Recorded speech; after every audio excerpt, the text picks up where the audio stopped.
बिस्मिल्लाहिर्रहमानिर्रहीम। अस्सलामुअलैकुम नाज़रीन, आप देख रहे हैं उर्दू हब AI वीडियोस। आज हम तारीख़ इस्लाम के एक दरख्शां बाब का मुताला करेंगे, खिलाफत उस्मानिया, एक ऐसी सल्तनत जिसने 6 सदियों तक 3 बराज़मों पर हुक्मरानी की और दुनिया की तारीख पर गहरे नकूश छोड़े। आइए जानते हैं इस अजीम सल्तनत के उरूज और ज़वाल की दास्तान। 1299 ईस्वी में अनातोलिया के एक छोटे से कस्बे सोगोत में उस्मान अव्वल ने एक ऐसी रियासत की बुनियाद रखी जो आगे चलकर एक अजीम शान सल्तनत बन गई। उस्मानी हुक्मरानों की बहादुरी, सियासी बसीरत और अस्करी कुव्वत ने इस छोटी सी रियासत को एक वसीओ अरीज खिलाफत में तब्दील कर दिया।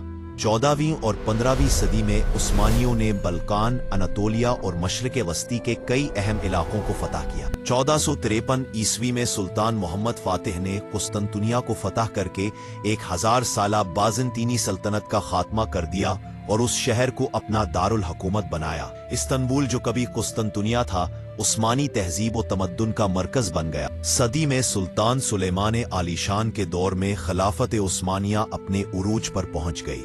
इसकी सल्तनत मशरिक में खलीज, फारिस से लेकर मगरिब में अलजायर तक और शुमाल में हंगरी से लेकर जुनूब में यमन तक फैली हुई थी।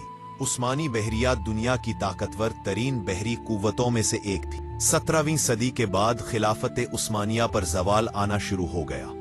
अंदरूनी कमजोरियां, नाअहल हुक्मरान, यूरोपी ताकतों की बढ़ती हुई साजिशें और साइंसी और सनती मैदान में पीछे रह जाना इस सल्तनत के जवाल के अहम असबाब थे।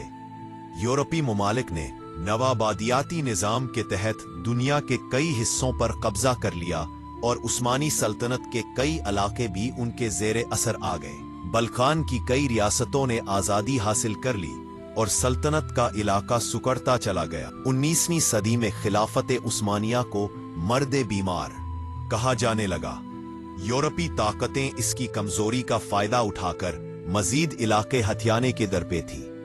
अंदरूनी इस्लाहात की कोशिशें भी नाकाम साबित हुईं। पहली जंग अजीम में खिलाफत उस्मानिया ने जर्मनी का साथ दिया और इत्तेहादी ताकतों के खिलाफ लड़ी।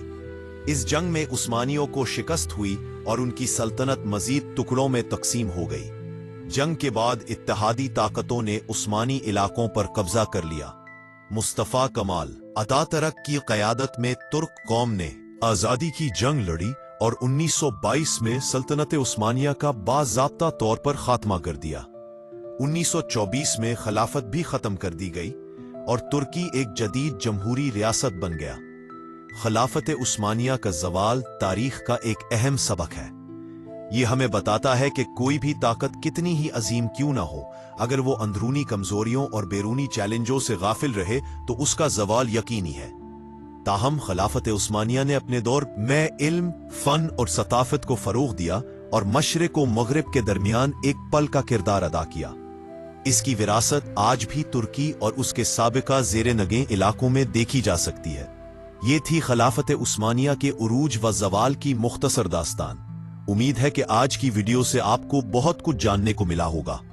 अपनी राय और तजावीज़ से हमें कमेंट सेक्शन में जरूर आगाह करें। अगली वीडियो में एक नए मौजू के साथ फिर हाजिर होंगे। तब तक के लिए खुदा हाफिज।